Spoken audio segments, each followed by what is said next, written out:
is all about the rumors today. We have new details about the 3 new iPhones coming in 2019, the next MacBook Pro, the Apple Watch, and Apple's 5G plans, so let's get started.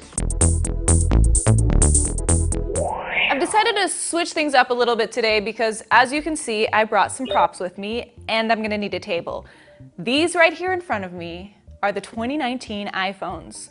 What we think are the iPhone 11, 11R, and the 11S. Okay, so they're not actually this year's models, they're last year's models, but from the front, it won't matter.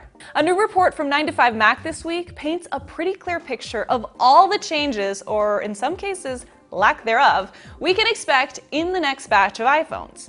And it pretty much backs up most of what we've already been hearing for the past couple of months, so today I thought I'd go through every single little detail in the next iPhone. So spoiler alert, if you don't want to know what's coming in 2019, stop watching now. From the front, they'll look almost exactly the same as last year's models. The screen will come in 3 different sizes: 5.8-inch, 6.1-inch, and 6.5-inch. 2 of these, the 2 more expensive ones on the sides, will be OLED, and the middle one, so the XR sequel, will be LCD, with the exact same resolution as last year. And that true depth camera sensor on the front, with no changes in the notch size. The only difference here is that the front-facing camera on the 2019 iPhones will apparently gain support for slow-motion video. This new information according to the 9to5Mac report. What it doesn't say is whether or not there will also be a Touch ID embedded in the screen. Where you will start noticing design changes is on the back of the phones. They're all getting a square camera bump. The XS and the XS Max sequels will have 3 different lenses: the traditional wide-angle, the telephoto, and a new ultra-wide-angle lens, a similar setup as this year's Samsung Galaxy S10. The XR sequel will also get a square bump, but only 2 lenses, likely the traditional wide-angle and that ultra-wide-angle lens, because it's been using software to create the portrait mode effect. At least that's what happened last year. Now, in addition to all the new software tricks coming to your camera with iOS 13, like video editing, the report says these phones will include something called Smart Frame. It essentially allows you to capture the area around your framed shot, in a picture or in a video, so that you as a user can adjust the frame in post-production. So you can go back and adjust the framing and even the perspective. Although apparently for privacy's sake, this extra information will only be retained in the phone for a limited period of time. Now, the other design rumor not mentioned in this article, but that has also been making the rounds, is about the colors.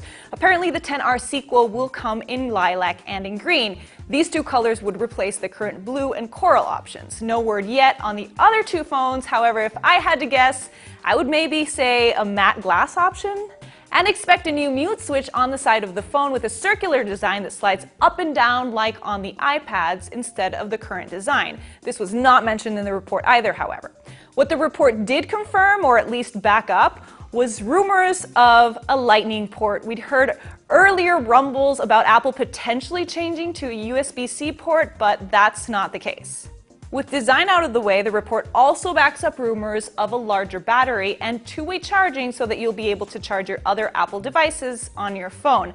Yet another feature that we saw this year on the Galaxy S10. What it doesn't answer is whether or not it will come with a fast charger in the box. And then in terms of processor, we can expect the incremental changes. In this case, they will have Apple's A13 chip. And sadly, it also backs up rumors about Apple eliminating 3D Touch on these models. According to the report, it will be called a Taptic engine, codenamed Leap Haptic, but we're not sure how it will be different from the Taptic engine on the current XR or how it will be different from 3D Touch. My biggest question at this point is the name. So we've all been calling it the iPhone 11 and spelling it out with the number, but it could also be the Roman numeral, which would make sense based on the previous models. Or maybe Apple could go with something completely new and different. What do you guys think? I'll put up a poll below and you guys decide what we're going to call it going forward. The other iPhone-related rumor this week, Apple could soon be making its own 5G chips for future iPhones in-house. And I'm talking future iPhones. The company just confirmed via its website that they've signed an agreement to acquire most of Intel's smartphone modem business, valued at $1 billion. It's still subject to approval, but it would likely close by the end of this year. Intel and Apple have been in talks off and on for about a year now, from what the report says, and Apple could really benefit from having control over this particular piece of the puzzle. After a 2-year legal battle with Qualcomm over patent licensing, the company recently reached a multi-year chip supply agreement for an undisclosed amount with Qualcomm that would give Apple access to Qualcomm's 5G modems for their future iPhones. Buying the business from Intel, though, would mean Apple gets access to all the patents and personnel that comes along with it, essentially skipping ahead in the 5G game.